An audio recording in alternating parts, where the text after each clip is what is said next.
দিল্লি না ঢাকা? যারা জামাতের নেতাকর্মী আছেন একটু উত্তর দিবেন। আমার ধারণা অধিকাংশ মানুষই লিখবেন ঢাকা ঢাকা। কিন্তু দিল্লিকে ছাড়া কি ঢাকা হয়? না, দিল্লিকে ছাড়া ঢাকা হয় না। কারণ ঢাকার তিন পাশ ঘিরে, অর্থাৎ বাংলাদেশের তিন পাশে যখন ভারতেরই বসবাস, সো ভারতকে ডিঙিয়ে বাংলাদেশ ভালো থাকতে পারবে না, আবার বাংলাদেশকে চোখ রাঙিয়ে ভারতও ভালো থাকতে পারবে না। আপনি নিশ্চয়ই একটু অবাক হচ্ছেন হঠাৎ করে কেন জামাতের আমির ডাক্তার শফিক সাহেব তিনি এই ঘোষণা দিলেন যে ক্ষমতায় গেলে ভারতের সঙ্গে সুসম্পর্ক গড়ে তোলা হবে। আলোচনাটা মাঝখানে একটু রসালো হয়েছিল যখন আমরা শুনলাম যে জামাত আমির যখন তিনি অসুস্থ ছিলেন তখন ভারতের দুই কূটনীতিক তার সাথে দেখা করেছেন, এমনকি বিষয়টা গোপনীয় রাখার জন্য এখানে একটা কথাবার্তা হয়েছিল। সো স্পষ্ট জিনিস কেন গোপনীয় হবে এ নিয়ে অনেক আলোচনা সমালোচনা মাঝখানে ছিল। এখন বিএনপিও ভারতের সাথে সুসম্পর্ক চায়, আওয়ামী লীগও সুসম্পর্ক রেখেছে, তবে অতিরিক্ত ছিল যে বন্ধুত্বের জায়গাটা কেমন হবে, যে আমি তার সাথে বন্ধুত্ব করা উচিত যার কাছ থেকে আমার সম্মানের জায়গাটা অথবা আমার যেটা প্রাপ্য হইতে পারে, 100তে কোনোটা 95 বা ধরেন 98, কিন্তু 100তে আমি 20 নিব আর আমি 100 দিব, এইটার কারণে কিন্তু মানুষের পছন্দ না, মানে ভারতের সাথে বাংলাদেশের যে সম্পর্ক ছিল।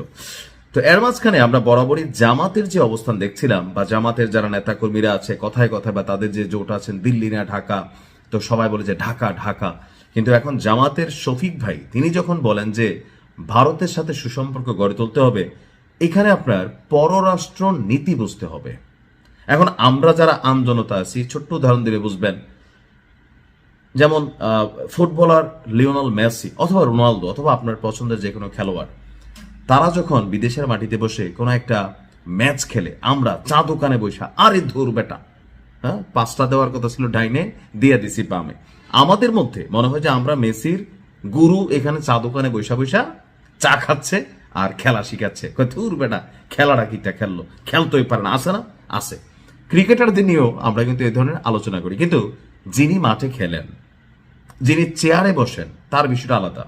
আপনাদেরকে একটু সহজ করে দিচ্ছি। আমাদের এখন এই মুহূর্তে যে ধর্ম উপদেষ্টা আছে খালেদ ভাই, হেফাজত ইসলামের সম্ভবত, তিনি কয়েক মাস আগে মদের লাইসেন্স দেওয়া নিয়ে তিনি একটা কথা বলছিলেন যে আপনি যদি 20-12 হজ করে আসেন, আপনি যত বড় ধর্মমন্ত্রী হন, স্বরাষ্ট্রমন্ত্রী হন, যত 5 ওয়াক্ত নামাজি পারহেজগার, কিন্তু আপনি যখন এই চেয়ারে বসবেন আপনাকে মদের লাইসেন্স দিতে হবে। এই মদ বেচা বা বাংলাদেশে মদ যে আসতেছে এগুলোর থেকে যে টাকা বের হয় ওই টাকাই আপনার আমার মসজিদের জন্য ফান্ড হিসেবে যায়, কারণ এটা থেকে ট্যাক্স আসে, রাজস্ব আসে। তা আমার এই কথাগুলো বলার মেইন কারণ যেটা হচ্ছে, আমরা যারা আমজনতা আছি, সাপোর্টার আছি বা দলগুলোকে সাপোর্ট করি, হ্যাঁ, তো আমরা যতটা সোজা মনে করি বা আমরা মনে করি যে ভারত বাদ দিয়ে বাংলাদেশ আমরা এই করে ফেলবো, অথবা যে কোনো একটা দেশের সাথে, বিশেষ করে যখন আপনার প্রতিবেশী, আপনি চাইলেই বদলাই দিতে পারবেন না, তাই না? এটা তো কোনো ফ্ল্যাট না যে অন্য একটা জায়গায় গিয়ে ফ্ল্যাট কিনে ফেললাম। কিন্তু প্রতিবেশী রাষ্ট্রকে আপনাকে হজম করতে হবে, তাদের সাথে সুসম্পর্ক গড়ে তুলতে হবে। তবে ওই যে ভিডিওর প্রথমে বললাম, সম্পর্কের মানে এমন না আমি খালি দেবো ভাই আর তুমি খালি নিবা, বর্ডারে মানুষ মারবে আর আমরা বলবো যে আমাদের তারা গরু সুর। এই বিষয়গুলো নিয়ে আমাদের অলওয়েজ আপত্তি। যারা আমার ভিডিও দেখেন, আমি সবসময় এই নীতিটারই বিরোধিতা করি যে প্রতিবেশী আমরা ভালো সম্পর্ক তৈরি করব, আমরা সব ঠিক আছে, কিন্তু সীমান্তে যদি কোনো হত্যাকাণ্ড হয় সেটার বিরুদ্ধে বাংলাদেশকে কথা বলতে হবে। আমাদের যারা রাজনৈতিক ক্ষমতা থাকবেন তাদেরকে এটার জবাবদিহিতা চাইতে হবে ভারতের কাছে, যে কেন ভারতের সাথে সুসম্পর্ক এখানের চেয়ারে যেই বসবেন, এবার এনসিপির যদি নাহিদ ইসলামও বসে 3 দিন পরে সেও ভারতকে বলতে হবে যে দাদা আপনার সাথে ভালো সম্পর্ক রাখতে চাই। কারণ আমরা বুঝতে হবে যে সবকিছু মিলেয়া ভারত বাংলাদেশ একটা রেজিমের মধ্যে এমন সিস্টেমে কানেক্টেড যে ভারত যদি বাংলাদেশকে গণার বাহিরে নেয় তাহলে ভারত অশান্ত হবে, আবার বাংলাদেশ যদি ভারতকে গণার বাহিরে নেয় তাহলে বাংলাদেশ টিকবে না। সো এখানে এভরি পলিটিশিয়ান তারা আসলে ভারতের সাথে সুসম্পর্ক গড়ে তুলতে হবে। আর জামাত ইসলামের কাছ থেকে, যেহেতু ভারতের একটা জামাত ফোবিয়া আছে, জামাত নিয়ে ভীতি আছে, ভারত এখনো মনে করে যে জনাব তারেক রহমান তিনি যদি দেশ নেতা হন তাহলে ভারতের সাথে সম্পর্কের জায়গাটা আরো পজিটিভ হবে। এটা কিন্তু ভারতের প্রধানমন্ত্রী নরেন্দ্র মোদী বেগম খালেদা জিয়া মারা যাওয়ার পর চিঠিতে লিখছিলেন। তো সেই জায়গায় ভারতের একটা মৌন, গৌণ না হোক মৌন, মানে অল্প পরিমাণ ভালো লাগা কিন্তু থাকতে হবে যে এখানে ক্ষমতায় কে বসতেছে, কজ ইন্টারন্যাশনাল এখানে খেলা চলে।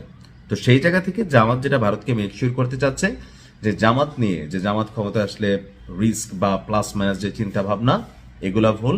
জামাত ক্ষমতায় আসলেও কোনো রকম নেগেটিভ কিছু হবে না। ভালো থাকুন, আসসালামু আলাইকুম।